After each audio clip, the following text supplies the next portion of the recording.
한 주간도 우리 하나님께서 은혜 가운데 이렇게 지켜주시고 오늘 복되고 거룩한 날 주님과 함께 하게 하심을 감사드립니다. 그리고 그렇게 해주신 하나님께 영광 돌립니다. 가끔 한 번씩 이렇게 지방에 이렇게 다니다 보면요, 세상이 그렇게 빨리 돌아가고 빨리 변한다는 것을 체감하게 됩니다. 정말 하루하루가 몰라. 이거 얼마나 세상이 빨리 돌아가는지 몰라요. 옛말에 제가 어렸을 때에 그 말의 의미를 몰랐었는데, 어르신들이 말씀할 적에 10년이면 강산이 변한다고 그렇게 말씀하지 않습니까? 그때는 10년이 그렇게 긴 줄 알았어요. 그런데 지금 조금 나이가 먹고 이렇게 하다 보니까 10년이 금세 가고요. 그때 10년이면 강산이 변한다고 그랬던 것이 인간 세상이 얼마나 빨리 돌아가고 또 지식이 풍부하기 때문에 10년이면 강산 변했던 것은 옛말이고 1년이면 강산이 변한 것 같아요. 1년도 되기 전에 몇 개월 만에 어딘 지방 같은 데 가다 보면 너무너무 달라졌어요. 예전에 없었던 그냥 터널이 생기고요. 또 다리가 놓이고요. 뭐 변한 것이 뭐 한두가 아니에요. 얼마나 많이 변해. 자주 변해. 빨리 변하. 근데 말해서 뭐합니까 이게? 세상에 아무리 이렇게 인생이 발달한다 해도 지금 뭐 어릴 적에 공상 만화에서나 가능했던 달나라를 가고 또 생명을 복제시키는 이런 시대에 우리가 살고 있습니다. 정말 따라가기가 힘들어요. 그러나 인간의 역사가 아무리 발달해도 인간이 세상을 바꿀 것 같지만 그럼에도 불구하고 인간에게 반드시 필요한 것이 있다는 얘기예요. 그런데 그 반드시 필요한 것을 인간이 인지하지 못하면서 살아가고 있는 이런 현실이 오늘날 우리가 살아가는 그런 현실입니다.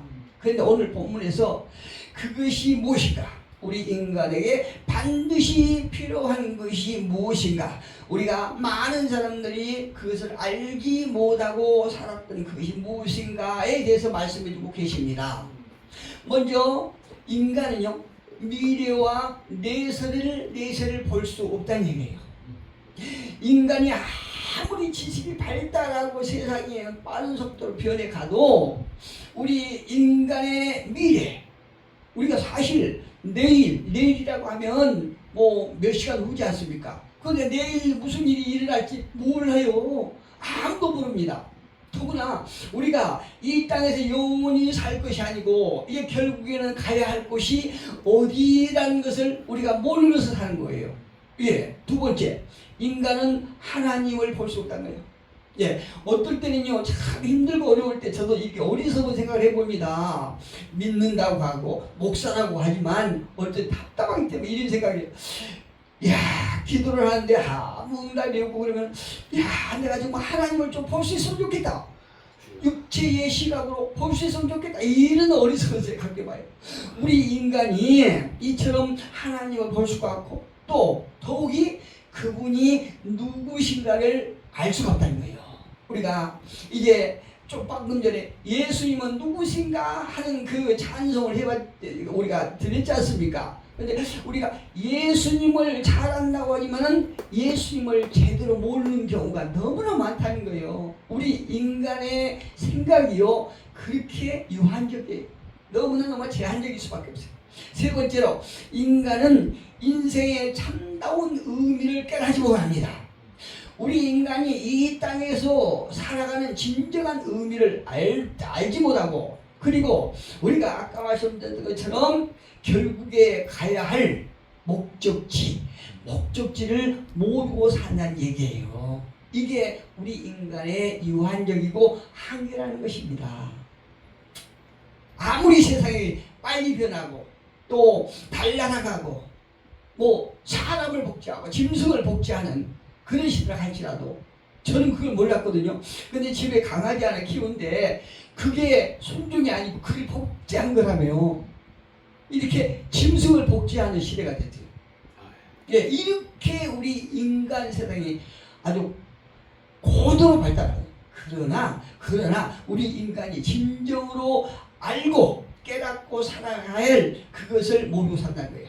그렇다면 오늘 본문을 통해서 인간에게 진정으로 필요한 것이 무엇인가 우리 간단하게 한번 살펴보겠습니다. 오늘 본문은요, 당시 7일 동안 치렀던 초막절이 같아요. 초막절. 큰 날이라고 그러죠. 초막절인데 그 초막절 일주일 동안 드리는 초막절 마지막 날 같아요. 오늘 이 8장 보니까 마지막 날이라고 그러거든요. 근데 마지막 날 예수님께서 성전에서 설교를 하시는데 이 성경에는 나와 있지 않지만 제가 생각에는 예수님께서 설교 중에 어떤 그 금초대에 켜놓은 큰 불이 있지 않습니까? 그 불을 보고 설교를 하셨던가? 아니면은 찬란하게 떠오는 어떤 태양을 보시면서 설교를 하셨지 않았을까? 이런 저 나름대로 짐작을 해봅니다. 요한복음에는 예수님이 누구신가에 대해서 여러 차례 말씀해 주고 계세요. 그러니까 예수님 당신이 누구신가에 대해서 말씀해 주고 계시거든요. 예를 들어서 예수님은 나는 생수다 그렇지 않습니까? 생수라고 해요. 또 예수님은 나는 떡이다 혹은 또 양의 문이다. 여러 차례 요한복음에 보니까 한 7차례 그렇게 말씀을 해주시는 거예요. 이럴 때 유대인들의 질문 중 한 가지는 어떤 그들이 정말 궁금해하고 묻고자 하는 것이 어떤 질문이냐면은 너는 누구냐 하는 거예요. 예수님을 향해서 너는 누구냐? 너는 베들레헴에서 난 그 가난한 목수 집안 아들인데 도대체 너는 누구길래 네가 생수라고 그러냐? 떡이라고 그러냐? 네가 양의 문이라고 그러냐? 이거예요. 근데 이 유대인들이 예수님께 했던 이 질문은 대단히 중요하죠. 우리가 반드시 알고 깨닫고 믿고 가야 할 이런 분이 예수님이거든요. 유대인들이 질문했던 것처럼 유대인들은요. 그런데 우리가 이 유대인들의 질문을 보면 이제 사도행전에 나오면은 사도행전에 보면 그 전도팀들이 전도할 때 베레아 사람들 있죠. 베레아 사람들이 그 전도를 받고 이 말씀이 진리인가 하는 것을 이렇게 신사적으로 이렇게 탐지했다고 그러지 않습니까? 이런 의미로 했던 질문이 아니고 유대인들 당시 했던 질문은 예수님을 어떻게 하든 어떤 약점을 잡아갖고 죽이려 했던 그런 모략에 속힌 이런 나쁜 생각에 했던 질문이에요. 근데 유대인들이 이런 질문을 할 때 예수님께서 어떤 대답을 하십니까? 오늘 본문에 보니까 나는 세상의 빛이다 그러시고 할렐루야. 나는 세상의 빛이다. 이 세상 사람들 누구라도 인간이 깨닫고 알고 받아들여야 될 그 빛이라는 거죠. 예수님께서 나는 빛이다 이렇게 말씀하세요. 만약에 그 빛을 깨닫지 못하고 그 빛을 따르지 못한다면 받아들이지 못하면 왜 그러냐? 그 원인이 그가 어둠에 있기 때문에 모른다는 얘기예요. 어둠에 있기 때문에. 이제 이 말씀은 나는 빛이다 하는 말씀은 나는 세상의 빛이고 또 58절에 보니까 나는 아브라함이 태어나기 전부터 존재했던 사람이다. 이렇게 말씀하고 계신 것이요. 나는 빛이다 하는 거예요. 이 말씀을 다시 말씀드리면 나는 본성적으로 참 빛이고 세상에 내려와서 세상에 빛이 되었다라고 말씀하고 계신다는 거예요. 요한복음 1장 4절에 보니까 그 안에 예수 안에 생명이 있었으니 이 생명은 사람들의 빛이라. 할렐루야. 또 9절에 보니까 참빛 곧 세상에 와서 각 사람에게 비추는 빛이 있었나니 16절에 하나님이 세상을 이처럼 사랑하사 독생자를 주셨으니 이는 그를 믿는 자마다 멸망치 않게 하려 하심이라.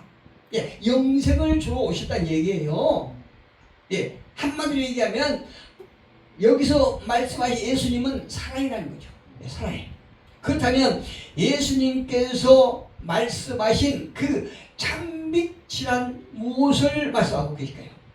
참빛이라고 하는 것은 어둡고 거칠은 광야에서 불기둥으로 이스라엘 백성들을 비추어 주었던 그 생명의 빛을 비춰 주었던 그 빛이 참빛이라는 거예요. 출애굽기 13장 21절에 보니까 여호와께서 그들 앞에서 가시며 낮에는 구름기둥으로 인도하시고 밤에는 불기둥으로 그들에게 비추사 낮에나 밤에나 진행하게 하시니, 졸지도 않으시고 주무시도 않았던 그 하나님께서 이스라엘 백성들을 적과 꿀이 흐르는 가나안 땅을 향해서 인도하시면서 밤이고 낮이고 그들을 불기둥으로 구름기둥으로 인도하셨던 분이 바로 예수님이다, 이렇게 말씀하고 계신 거예요. 이외에도 예수님은 세상에서 인간의 갈급함으로 목말라할 때 생수가 되시고요. 생수는 생명을 유지하는데 필수하지요. 우리가 살아가면서 이 물리적인 물이 없다고 그러면요, 우리는 살 수 없어요. 예, 정말 물이 중요하지 않습니까? 우리가 어떤 때 이렇게 부흥에 이렇게 지방 같은 데 가다 보면요, 가서 그곳이 어떤 때는 굉장히 열악한 곳이 있어요. 근데 그런 데서 아주 정말 절실한 것은 물 때문에, 물 때문에 굉장히 어떤 어려움을 겪을 때가 있거든요. 이렇게 이 세상의 물도 우리가 살아가는 데서 그렇게 중요한데, 진정으로 우리가 살 수 있는 예수님의 생명수가 없다고 그러면 그 생명수가 없는 사람은 죽는 사람이라고 그렇게 말씀하고 있지 않습니까? 살았다는 이름은 간수나 실상은 죽은 자로다, 이렇게 딱 정의하고 계세요. 요한복음 보면요, 이 생수는 바로 마님 사마리아 여인, 매일 매시간 몸이 말라서 물을 길러 온 그 사마리아 여인이 진정으로 깨닫게 되고 받아들이는 모두 목말리지 않는 그 영원한 생수인 예수님을 말씀하고 계시는 것이에요. 요한복음 6장 35절에도 보니까 나는 생명의 떡이니, 예수님께서요 이 땅에 오셔서 우리가 추구하는 어떤 권력이나 어떤 재물, 체력을 제외하는 것은 아니에요. 예, 우리가 필요한 이 땅에서 필요한 육체를 유지나갈 어떤 체력이, 건강함, 또 재물, 또 권력, 명예, 이런 것이 없어도 된다, 이렇게 말씀하신 것이 아니고, 내게로 오는 자는 줄이지 아니할 터니요 나를 믿는 자는 영원히 목마르지 않을 것이다, 이렇게 말씀하고 계십니다. 그래서 예수님을 진정으로 믿고 따르는 자는 허망하고 안개를 잡기 위해 허둥대는 어떤 가련한 자들에게 희망을 주고요, 세상의 일로 낭망하고 좌절하는 자들에게 예수의 생명을 전이시키는 이런 삶을 살게 됩니다. 어떤 자가요? 예수님의 생명을 얻은 자들. 우리가 목회를 하다 보면요, 또 많은 분들과 교제를 하다 보면요, 어떤 그 목사님들도 그래요. 목사님들도 그런 경우가 있는데, 어떤 절망 속에 있는 사람들, 행여나 어떤 건강으로, 또 물질로, 또 관계, 사람과의 관계를 통해서 정말로 낙심하고 좌절하는 분들이 계시지 않습니까? 그런데 그들에게 예수 이름으로, 예수의 빛을 비춤으로 말미암아 우리가 그들을 용기를 얻게 하고 희망을 얻게 하고 또 낙심을 떠나가게 하는 이런 생명을 우리가 더 충만케 줘야 되거든요. 그런데 어떤 분들은요, 말 한마디 한마디 하는 것이 살리기는 그냥 죽이는 거예요. 죽여. 제가 23년 때에 폐암 수술을 했지 않습니까? 근데 폐암 수술 이제 진단을 받고 내일 월요일 날이면 병원에 입원을 해서 화요일 날 수술을 한다. 그런데 주일 날 예배를 드리러 왔어요. 그런데 마음이 그렇게 편할 수가 없어요. 내일 모레면 폐암 수술을 하는데도 주일날 예배를 드렸는데 그냥 덤덤한 거예요. 그런데 예배를 드리기 전에 어떤 목사님한테서 전화가 딱 왔어요. 받아봤더니 그 목사님께서 하신 말씀이, 목사님 뭐 어떻게 해요? 아유, 우리 조카가 1년 전에 한 주 전에 폐암으로 죽었어요. 목사님 어떻게 합니까? 아니, 저는 담담한데 그분이 난리가 난 거예요. 막 엉엉울면서 목사님, 일주일 전에 우리 조카가 폐암으로 죽었어요. 어떻게 합니까? 아, 그래요? 예, 알았습니다. 그리고 근데 아니, 폐암에 죽은 사람도 있기는 많이 있어요. 근데 생명이라고 하는 것은 하나님께 달렸다고 늘 우리가 목회자들이 그렇게 말하고 있지 않습니까? 이 뽀리처럼 죽으나 살아 목사님 하나님 손에 달렸다고 그렇게 늘 이 뽀리처럼 얘기를 하지 않습니까? 그런데 자기 옆에서 폐암으로 죽었다고 해서 나라까지 죽으란 법이 있습니까? 또 우리가 육체적으로 생각해도 요즘에 어떤 의술이 얼마나 발달했습니까? 그리고 우리 믿는 사람들은 더욱더 하나님의 은혜예요. 하나님 은혜로 죽고 살아가는 것입니다. 우리는요, 말 한마디를 해도 정말로 일어설 수 없는 사람 같은 그런 사람도 하나님의 말씀, 성령은 살리신단 말입니다. 예, 살리시는데 꼭 마귀 새끼가 주는 그런 부정적인 말만 해서 더 좌절하고 더 깊은 나락으로 들어가게 해야 되겠습니까? 저는 애초에 그분을 신뢰하지 않았거든요. 그랬기 때문에 그냥 제가 덤덤하게 받아들였어요. 그렇지 않고 정말 저분의 말씀은 정말 신뢰할 부분이 있어. 내가 받아들일 부분이 있어. 이런 분이 그렇게 말씀하셨다 그러면 내가 많이 좌절했을 거예요. 어떻든 하나님의 은혜로 건강해서 이렇게 뭐 부족하지만 하나님의 말씀을 증거할 수 있도록 하신 것은 하나님의 은혜입니다. 하나님의 생명은 이렇게 우리에게 힘을 있는 거예요. 그런데 예수님께서요, 아주 중요한 말씀을 13절에 하십니다. 어떤 말씀 하냐? 성경에 중요한 말을 하고 있거든요. 바리새인들이 이르되 내가 너를 위하여 증언하니, 그러니까 예수님께서 나는 빛이다 이렇게 말씀하시죠. 예, 자기 정체성을 말씀하시는 거예요. 이때 이 바리새인들이 이르되 내가 너를 위하여 증언하니 내 증언은 참되지 아니하도다 이렇게 공격을 하는 거예요. 그런데 어떻게 보면은 이 말이 맞긴 맞아요. 여러분, 제가 여러분 앞에 촌 목사는 참 괜찮고 대단한 사람이야 이렇게 여러분 앞에 제가 말씀을 듣다고 그러면 여러분 어떻게 생각하십니까? 그거는 믿을 수가 없어요. 내가 나를 자화자찬하고 내 주관적인 말을 하는데 그거는 맞지 않습니까? 여러분께서 저에 대해서 천 목사는 그래도 사람이 괜찮아 이렇다면은 그거는 괜찮을 수 있어요. 그런데 내가 내 입으로 천 목사는 참 똑똑하고 영리하고 지혜롭고 그래 이렇다고 하면 여러분 어떻게 생각하실 거예요? 천 목사 참 교만하네, 자기를 모르네 이렇게 말씀하실 거 아니에요. 이것처럼 이 바리새인들이 예수님을 향해 네가 빛이라고 그러는데 그걸 누가 증인 있어? 이렇게 누가 증인이냐? 이렇게 지금 반문하고 있는 거예요. 이때 예수님께서 내가 나를 위하여 증언하여도 내 증인이 참되니 이렇게 말씀하세요. 나는 너희들처럼 증인이 필요 없고 내가 나를 증언해도 이 증언은 참되다 이렇게 말씀하세요. 그 다음에 나는 내가 어디서 오며 어디로 가는 것을 알거니와, 오직 우리가 어디서 와서 어디로 가는지는 하나님만이 아시는 것이에요. 예, 내가 어디서 오며 어디로 가는 것을 알거니와 너희는 내가 어디서 오며 어디로 가는 것을 알지 못하니라 이렇게 예수님께서 말씀하고 계시는 것이에요. 그렇죠? 우리가 예수님께서 어디로 오셔서 어디로 가시는지 예수님께서 우리에게 말씀하지 않으시고 우리를 깨달을 수 있도록 하지 않으시면 우리 모르죠. 우리가 그만한 지혜가 없지 않습니까? 몰라요. 그 이유는 무엇입니까? 그거는 인간은 항상 무엇을 판단할 때에 육체적으로만 판단하기 때문에, 육신의 생각으로만 판단하기 때문에 모를 수밖에 없는 거예요.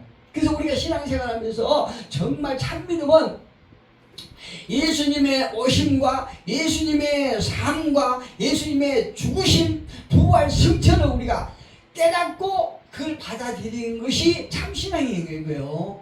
예. 어떤 분들은 예수님을 제대로 알지 못하고 예수님이 뭐 금나무라 뚝딱 금두꺼비 정도로 이렇게 생각하시는 그런 분들이 계시는데 그 이상의 의미를 갖고 계신다는 거예요. 예수님께서요. 예수님이 말씀하신 자기 정체성을 말씀하신 그 첫 번째는 나는 어디서 왔고 예수님의 기호를 말씀하신 거예요.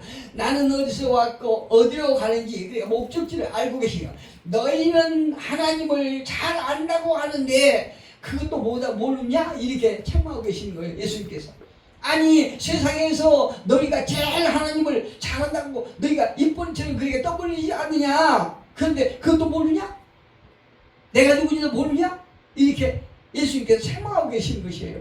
자기들이 하나님을 잘한다고 의시되니까 우리만이 선민이라고 그러니까 우리만 특권의식을 갖고 있는 너희가 그것도 모르냐? 그렇게 말씀합니다. 두 번째는 너희는 아무에게도 판단을 받지 않을 권리가 있지만 나는 예수님은 아무에게도 판단을 받지 않을 권리가 있지만 너희는 육체의 표준에 따라 생각에 따라 모든 것을 판단하는 놈들이 아니냐 이렇게 말씀하셨어요. 예수님께서 지극히 주관적이라는 것이죠. 아까 말씀드렸던 거죠. 내가 백날 입술 튀어가면서 총 목사는 괜찮아 믿을 수 있는 분이 누가 있습니까? 그거는 내 주관적 의식이잖아요. 생각이잖아요. 남들이 나를 증언해 줘야지. 자, 이 말의 의미를 사도 바울은요 이렇게 다시 그 고린도후서에서 말하고 있습니다. 고린도후서 5장 보니까요. 고린도후서 5장 15절 16절에 보니까 이렇게 사도 바울은 말하고 있어요. 그가 모든 사람 대신하여 하나님의 아들 예수가 모든 사람을 대신하여 죽으심은 살아있는 자들로 하여금 다시는 그들 자신을 위하여 살지 않고 왜? 예수님의 핏값으로 사서 우리는 예수님 것이기 때문에 주인을 위해서 살아야 되지 않습니까? 다시는 그들 자신을 위하여 살지 않고 오직 그들을 대신하여 죽었다가 다시 살아나신 이를 위하여 살게 하다니. 어떨 때 우리 강아지가 참 웃겨 죽겠어요. 강아지가 보세요. 강아지는 주인을 위해서 살아야 되잖아요. 근데 오직 지 먹는 것만 위해서 살아요. 먹는 거에서 얼마나 막히는지 몰라요. 그래서 저는 우리 강아지 보면서 그 종들도 주인을 따라갔다. 제가 먹는 걸 참 좋아하거든요. 우리 주인, 우리 그 강아지들 먹는 걸 참 좋아합니다. 예. 그런데 보면 먹는 걸 좋아하는 사람들이 건강해요. 예. 우리 강아지 대단히 건강합니다. 예. 어쨌든 사도 바울이 그렇게 말해요. 16절에 보니까 계속 이어갑니다. 그러므로 너희가 예수님의 핏값으로 팔려간 예수님의 것이기 때문에 예수님을 위해서 살아야 된다 이렇게 말씀하고 나는데 그러므로 우리가 이제부터는 어떤 사람도 육신을 따라 알지 아니하노라. 비록 우리가 그리스도도 육신을 따라 알았으나 이제부터는 그같이 알지 아니하노라. 예수님은 신세요. 영이세요. 우리가 하나님께서 가르쳐 준 만큼만 우리가 그분을 알게 됐어요. 그분이 커튼을 싹 걷어서 나는 이런 사람이다 이렇게 보여주지 않으시면 우리가 알 수가 없다는 얘기예요. 그분이 커튼 걷어주신 만큼만 우리가 알게 됐어요. 우리는 예수님을 알 수 있는 그런 인지 능력이 절대 없습니다. 오직 성령을 통해서 알게 해주신 만큼만 우리가 알 수 있어요. 사도 바울이 말하지 않습니까? 예전에는 너희가 육신적으로 판단하고 육신의 기준에 따라 육신의 생각으로 그를 판단했다고 그러지만 이제는 영으로 그를 우리가 알았다. 저는 항상 웃기는 거죠. 저들은 어떤 사람이 그래요. 꼭 도울 말한 것처럼 그런다고 꼭 나는데 그렇게 막 흉을 보는데요. 도울 강의하는데 참 웃겨요. 아니 그분이 권사님 아들이라 그러는데요. 예, 확실히 모르겠는데. 그런데 그분이 그 강의 내용 보고 요한복음 보면 예수님을 어떤 지식 풍부한 선생쯤으로만 판단해 그분이. 아무리 철학했어도 하나님께서 그를 깨우쳐주지 아니하시면은 알 수 없어요. 알 수 없어요. 그런 걸 보면 저와 여러분은 대단히 큰 복을 받은 사람들입니다. 예. 말씀을 정리해 볼게요. 하박궁 가보면 어느 날 하박궁이 가만히 보니까 세상에 악한 자들의 밭에는요 소출이 그냥 가득해요. 또 그들 집에 감람나무의 열매는 그냥 가지가 찢어질 정도로 그렇게 막 주렁주렁 열립니다. 그들 집에 가보니까 외양간에 소나 양들은 그냥 가득해요. 그런데 하나님을 알고 어떤 하나님 말씀대로 살려고 애쓰고 발버둥친 소수의 하나님의 선민들은요 인생이 고달프고 역겹고 힘든 일만 있어요. 그래서 하나님께 다 탄원서를 내지 않습니까? 하박국 선지자가. 예, 하나님의 뭔가 하시는 일이 잘못된 거 아닙니까? 그리고 하나님 앞에 그냥 탄원서를 내요. 근데 하나님의 응답이 뭔 줄 아십니까? 기다리라. 너는 잠자코 기다리라. 네가 생각하는 그 악한 것들은 금세 내가 심판할 것이다. 금세 그들은 멸망할 것이다. 이렇게 이루하시면서 그에게 안녕함을 주는 거예요. 하나님께서. 그때 하박국이 그걸 깨닫고 딱 고백한 말이 있어요. 나는 밭에 소출이 없어도 감람나무의 열매가 없을지라도 외양간에 소가 없을지라도 나는 여호와로 인하여 즐거워하리라. 할렐루야. 우리가 매일 매순간 매주 이렇게 살아가면서 힘들고 어려운 일이 너무 많지요. 또 아쉬운 일이 너무 많지요. 그러나 우리는 하나님의 하신 일을 우리는 믿고 신뢰하셔야 됩니다. 하나님께서 우리를 향하신 그 사랑의